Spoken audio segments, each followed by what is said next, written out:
Hello, जय श्री कृष्णा, जय श्री राम, जय श्री राधे राधे, जय श्री महाकाल। इस वीडियो में आपको श्रवण कराएंगे भीमसेन और युधिष्ठिर को प्रवृत्ति मार्ग की ओर आकृष्ट करने का प्रयत्न किया गया।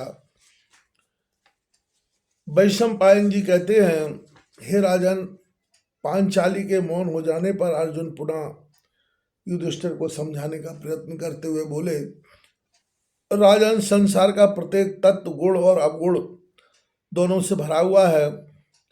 केवल ईश्वर तत्व ही निर्गुण है। उस निर्गुण तत्व की प्राप्ति के लिए आपको भी गुणातीत होने की आवश्यकता है, और इस गुणातीत अवस्था को प्राप्त करने के लिए आपको अपने धर्म में स्थिर रहकर निष्काम कर्म योग का पालन करना होगा। अतः आप फलाफल का विचार छोड़कर यज्ञ दानादि शुभ कर्मों को करिए और राज्यभार संभाल कर प्रजाजन और कुटुंबीजनों का पालन कीजिए। तब भीम बोले, पृथ्वीनाथ, अतीत की मानसिक व्यथा अथवा शारीरिक व्यथाओं का स्मरण करने से मन कभी एकाग्र नहीं हो पाता, चित्त में शांति नहीं रहती। ऐसी दशा में कोई भी कार्य सुचारू रूप से संपन्न नहीं हो सकता। यदि आप ग्रस्त में रहकर ही इन व्यथाओं से इतने विचलित हो रहे हैं तो आप सत्यासत्य का निर्णय नहीं कर पा रहे। अब उस कृपाण की धार के समान तीक्ष्ण निवृत्ति मार्ग का पूर्ण रूप से कैसे पालन कर लेंगे। अंत में भीम ने भी राज्य शासन को संभाल लेने की सलाह देकर अपनी बात समाप्त कर दी। तत्पश्चात महर्षि देवस्थान और महर्षि व्यास से जनक, शंख, हयग्रीव आदि के उपाख्यान सुनकर उन्हें निर्लिप्त करते हुए राज्य शासन संभाल कर प्रजा पालन करने को उत्साहित किया, और इस नाम रूपमय जगत की प्रत्येक वस्तु को काल कवलित बतलाकर काल की महिमा समझाई।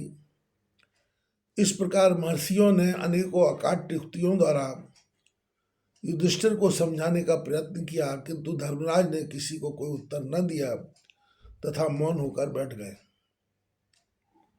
तब अर्जुन ने भगवान श्री कृष्ण से कहा कि हे योगेश्वर, परिवार के नष्ट हो जाने से धर्मराज इस समय अधिक शोक संतप्त थे। उन्हें किसी प्रकार धैर्य बंधाइए।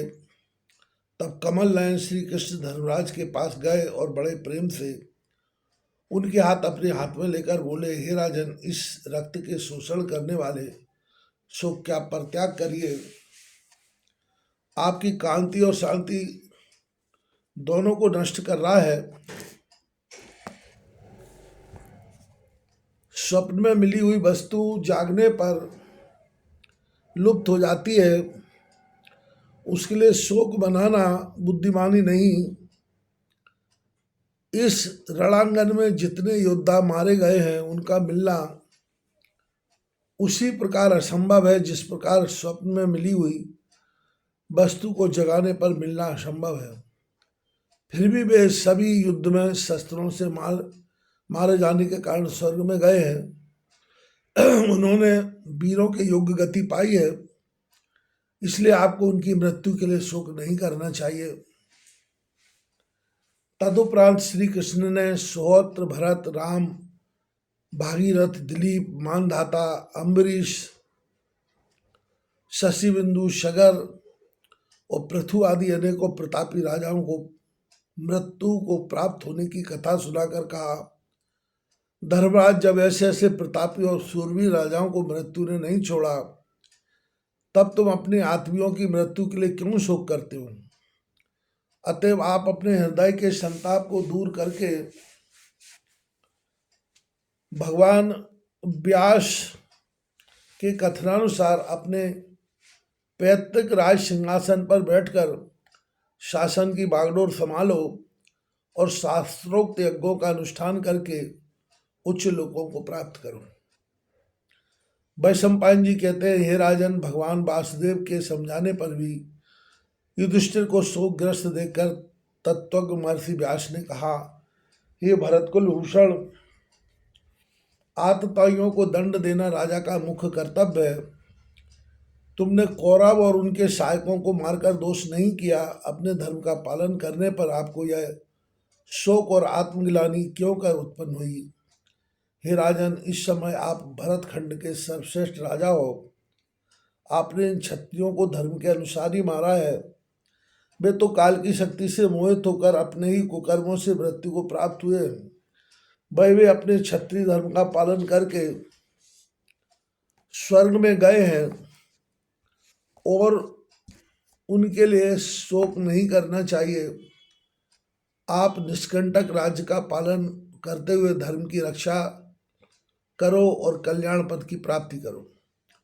तब राजा युधिष्ठिर ने व्यास जी से पूछा, मुनिवर, मैं चारों वर्णों के धर्म का सविस्तार सुनना चाहता हूँ।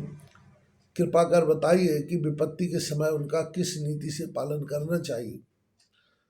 व्यास जी ने कहा, धर्मराज, यदि आप धर्म का विशद विवेचन सुनना चाहते हैं तो सर्वज्ञ और धर्म के मर्म को जानने वाले कुरु वृद्ध पितामह भीष्म की सेवा में जाओ। वे तुम्हारी धर्म संबंधी सभी शंकाओं का पूर्ण रूप से समाधान कर देंगे।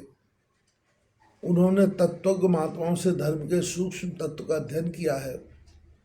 सूर्य के उत्तरायण होने पर वह अपने प्राण त्याग कर देंगे, अतः उनके प्राण त्याग करने से पहले ही उनके पास उपस्थित हो जाओ। युधिष्ठिर ने कहा, तपोधन, मैंने निष्कपट भाव से युद्ध करते हुए पितामह का कपट युद्ध से संहार कराया है। मुझे उनके सम्मुख जाने में संकोच हो रहा है। तब श्री कृष्ण भगवान ने उन्हें समझाया और कहा कि भगवान व्यास जैसा कह रहे हैं वैसा ही करो। इसी से हमारा, तुम्हारा और समस्त प्रजाजनों का कल्याण है। श्री कृष्ण को समझाने पर महात्मा युधिष्ठिर लोक कल्याण के लिए अपने स्थान से उठे और श्री कृष्ण के साथ अपने समस्त बंधु बांधवों को लेकर हस्तिनापुर की ओर चले।